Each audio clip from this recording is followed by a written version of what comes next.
Hello বন্ধুরা, তোমরা সবাই কেমন আছো? মাঝে মাঝে চাইনিজ খেতে কার না ভালো লাগে, তাই আজ বানিয়ে ফেললাম এগ চিকেন ফ্রাইড রাইস। এরকম ঝরঝরে এগ চিকেন ফ্রাইড রাইস খাওয়ার জন্য আমার পুরো ভিডিওটাই দেখতে হবে। চলো তাহলে শুরু করা যাক। প্রথমেই এখানে আমি আদা, রসুন, পেঁয়াজ কলি ও লঙ্কা ভালোভাবে কুচি করে নিয়েছি, আর কয়েকটা লেবুর টুকরোও নিয়েছি।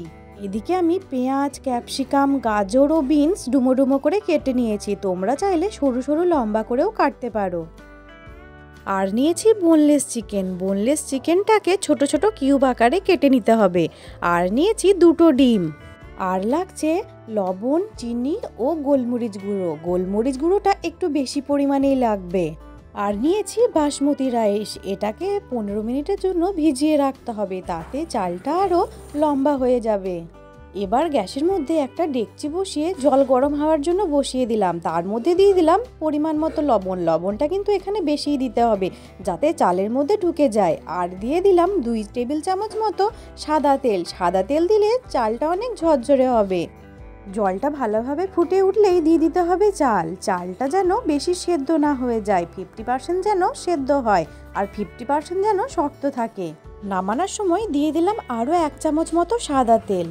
এবার নামিয়ে নিয়ে ঠান্ডা জলের মধ্যে ভালোভাবে ধুয়ে নিতে হবে, যেন গরম ভাবটা না থাকে, তাহলে কিন্তু ভেতরে ভেতরে সেদ্ধ হয়ে যাবে চালটা। এবার দুটো ডিম নিয়ে অল্প একটু লবণ দিয়ে ভালোভাবে ফাটিয়ে নিতে হবে।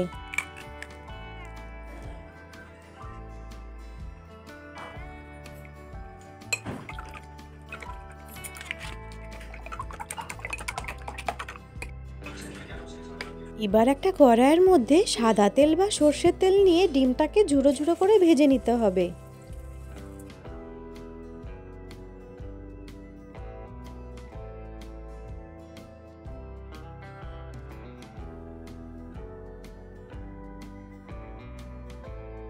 এবার ওই কড়াইয়ের মধ্যে সাদা তেল বা সর্ষের তেল দিয়ে চিকেনগুলোকে ভালোভাবে ভেজে নিতে হবে। চিকেনগুলোকে ভাজার সময় দিয়ে দেব গোলমরিচ ও লবণ।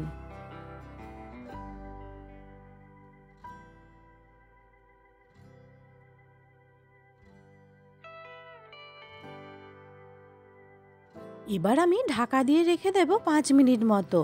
দেখতেই পাচ্ছ কতটা জল বেরিয়েছে। এই জলের মধ্যেই চিকেনটা ভালোভাবে সেদ্ধ হয়ে যাবে। আর একটা কড়াইয়ের মধ্যে নিয়ে নিলাম একটু বেশি পরিমাণে সাদা তেল। প্রথমে এখানে আদা ও রসুনটাকে ভালোভাবে ভেজে নিতে হবে।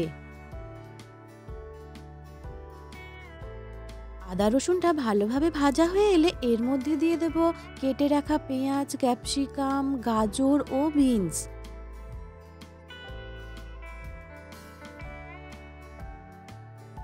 সব সবজিগুলোকে ভালোভাবে নেড়ে চেড়ে এর মধ্যে দিয়ে দেব পরিমাণ মতো লবণ। এবার 3 থেকে 4 মিনিট মতো ঢেকে রেখে দিতে হবে, যাতে সবজির কাঁচা ভাবটা চলে যায়। এবার দিয়ে দিলাম কুচিয়ে রাখা লঙ্কাগুলো। যখন দেখবে সবজিটা ভাজা ভাজা হয়ে এসেছে, তখন চালগুলোকে অল্প অল্প করে দিয়ে নাড়তে হবে। 3 থেকে 4 চামচ মতো গোলমরিচ গুঁড়ো দিয়ে দিতে হবে। গোলমরিচ গুঁড়োতেই কিন্তু চিকেন রাইসের স্বাদটা বেশি ভালো আসে।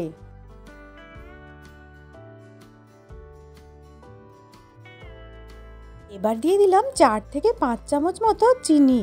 নুন তো আগেই দিয়ে রেখেছি, আর যদি লাগে তোমরা তোমাদের পরিমাণ মতো বুঝে দিও। এবার 3 থেকে 4 চামচ মতো দিয়ে দিলাম সয়া সস। এখানে সয়া সসেরও পরিমাণটা একটু বেশি হবে। সবার লাস্টে দিয়ে দিতে হবে ডিম ও চিকেনগুলো, দিয়ে ভালোভাবে নেড়ে নিতে হবে। আর দিলাম অল্প একটু লেবুর রস। তোমরা এটা দিতেও পারো, না দিতেও পারো।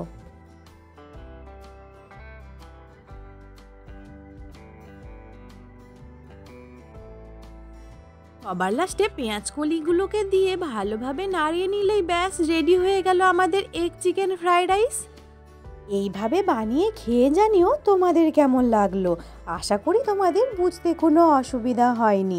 যদি ভালো লেগে থাকে অবশ্যই আমার পেজটিকে ফলো করে দিও। চলো দেখা হচ্ছে পরের কোনো একটা ভিডিওয়। টাটা।